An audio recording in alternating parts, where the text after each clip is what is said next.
Retour sur le plateau TV du Salon de l'Immobilier de Marseille. J'ai le grand plaisir d'accueillir Bernard Helm. Bonjour.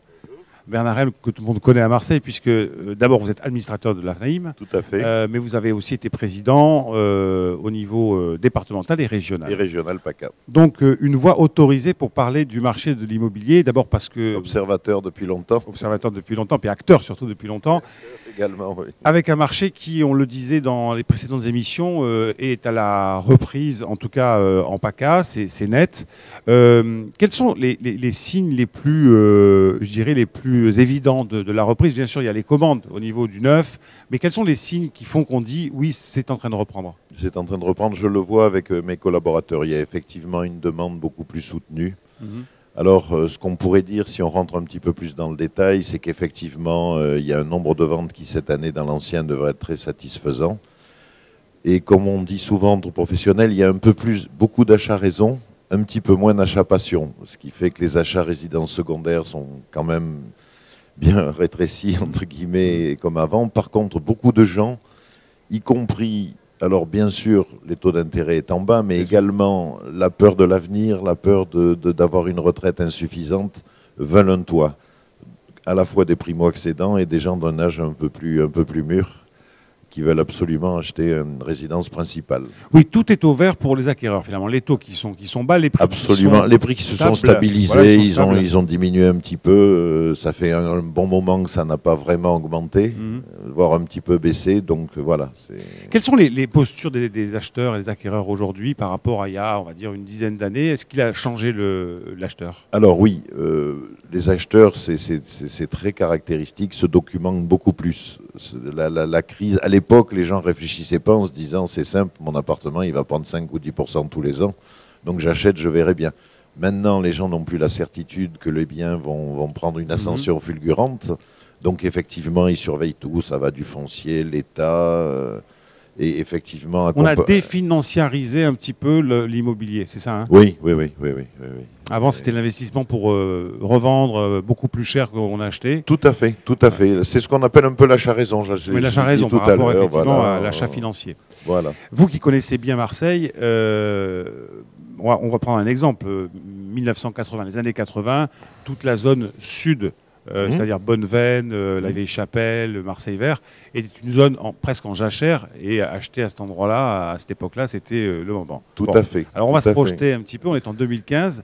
Où est-ce qu'il faut, selon vous, investir aujourd'hui pour une habitation principale? Dans quel quartier? Parce qu'on sait que dans le sud, c'est très cher. Hein, tout à fait. À l'est, un petit peu aussi. Le centre-ville, c'est compliqué. Alors où est-ce qu'il faut acheter? Alors il y a deux théories là qui s'affrontent un petit peu. Il y a beaucoup de gens qui disent Euromed, un effet de levier extraordinaire.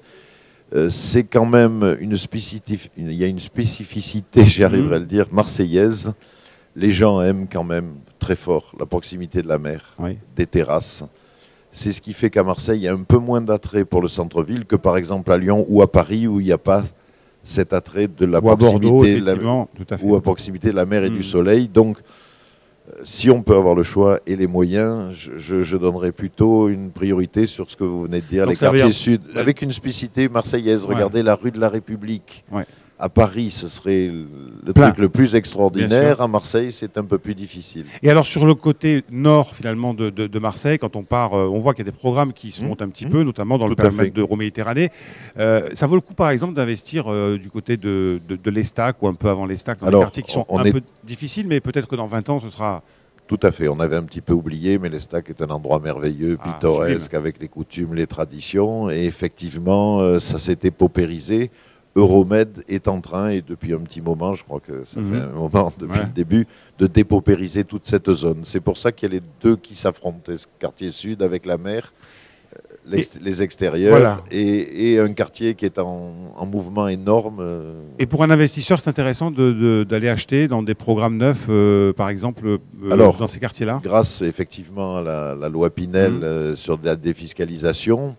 Et effectivement, l'ancien est un petit peu plus difficile. D'abord parce que on nous aide pas trop dans l'ancien au niveau économie d'impôts, etc. Il y a je ne vais pas être méchant avec mes amis promoteurs, mais c'est vrai qu'ils sont un peu favorisés. Ils sont un peu beaucoup favorisés, on va le dire.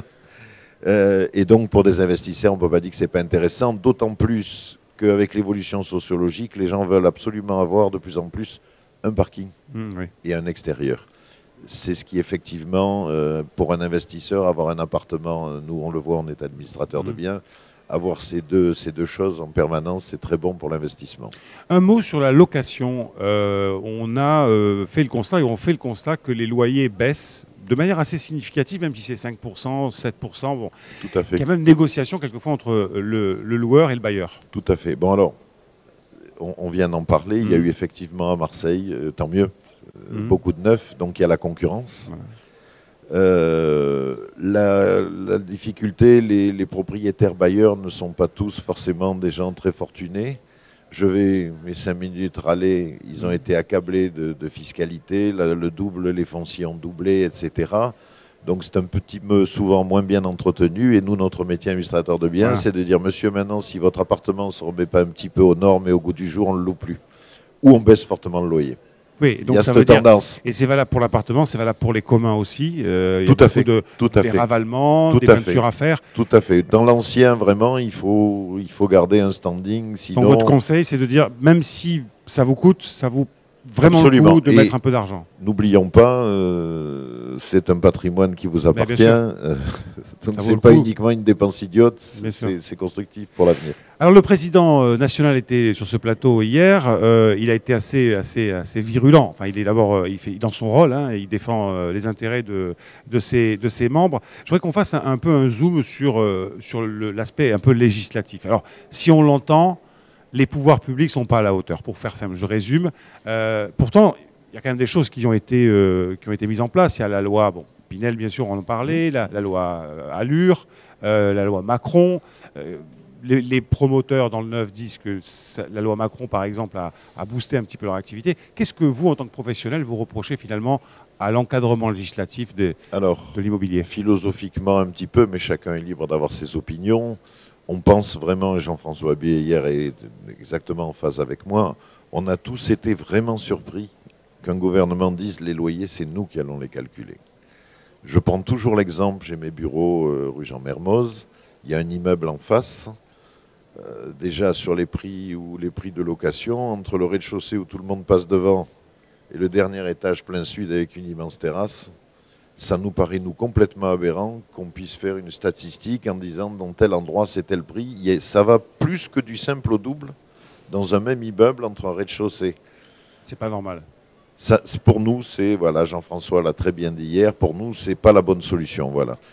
D'autant plus que, comme souvent, malheureusement, ça a été pris à contre-temps, puisque vous l'avez dit, les loyers eux-mêmes étaient dans une tendance baissière, de modération. Voilà. Et le gouvernement et tous les gouvernements partent dans une idée très forte. Il faut arriver à loger les gens. C'est d'autres idées qu'il faut faire. Moi-même, dans mon métier, nous, pour des questions d'assurance ou de responsabilité, on refuse les gens qui ont des CDD. Si ça continue, en France, tout le monde va avoir des CDD. Il faut travailler là-dessus. Loger les gens, c'est les rendre solvables. Oui, tout à fait, bien sûr. C'est pas en leur refusant un prêt qu'on va arranger les choses. Voilà. Notamment sur le PTZ qui a été retiré dans l'ancien, tout à fait. Dans l'ancien. Tout à fait. Ça vous a fait mal, ça, non? Ben oui. Ou, je le dis, on me dit que je parle trop, mais le Pinel neuf qui marche bien, les promoteurs on le dit, il y a également, ils ont fait une loi, le Pinel ancien, qui est complètement impossible à appliquer. Le texte, en gros, pour faire simple et pas lasser tout le monde. Non, mais allez-y, au contraire. Il faut avoir un label d'une société, Promotelec, qui déjà n'a pas d'antenne à Marseille. Oui, c'est pas pratique. Donc je vais vous vendre un appartement en disant vous allez avoir 20% de réduction d'impôt, mais il faut faire des travaux de sorte qu'il ait les mêmes capacités qu'un logement neuf. Et faites attention, si vos voisins ne le font pas, c'est pas bon non plus. Vous avez largement compris que cette loi est un leurre. En fait, si vous faites ça dans votre appartement, il faut que ce soit fait sur tout l'immeuble? Pour que ça marche, il ne faut pas qu'il y ait de trop grosses failles à côté. Mais bien sûr, oui, si vous c'est pas marqué exactement comme ça, mais... Donc, pour moi, à l'heure qu'il est, c'est un texte qui a été fait parce qu'il faut aussi aider l'ancien, mais malheureusement, en l'état, inapplicable. Un dernier mot sur le salon. Beaucoup de promoteurs sont là. Bon, c'est bon signe. Hein, quand les promoteurs viennent, c'est plutôt bon signe. C'est-à-dire qu'il y a des programmes. Et dans l'ancien, nous avons quand même pas mal de confrères. Ouais. J'en recevrai d'ailleurs un tout à l'heure sur ce plateau, Yves Comont, oui, de CTG et Immobilier, qui est aussi un ami. Bon, là, aujourd'hui, dans un salon comme celui-là, vous attendez plutôt des gens qui viennent voir des petites pépites, chercher des... quel est le profil du visiteur pour l'ancien ou semi-récent? C'est bien, il y a un petit peu de tout. Il y a, comme vous dites, des gens qui disent, tiens, j'ai peut-être l'affaire que j'attends, mais il y a aussi des gens quand même qui viennent demander des conseils. Je vois, moi, quand je suis sur les stands, vu l'ancienneté que j'ai dans le métier, il y a beaucoup de gens qui me disent un petit peu ce qu'on a fait tout à l'heure et l'avenir. Qu'est-ce que vous en pensez? Voilà. Ben, merci beaucoup pour cet éclairage, Bernard Helm. Je rappelle que vous êtes donc administrateur à la FNAIM et que vous avez été président de la FNAIM Bouches-du-Rhône et région PACA et que vous connaissez bien ce marché, aussi bien d'ailleurs à Marseille que dans la région Provence-Alpes-Côte d'Azur. Merci d'être venu sur le plateau TV. Merci beaucoup. À très bientôt pour une nouvelle émission.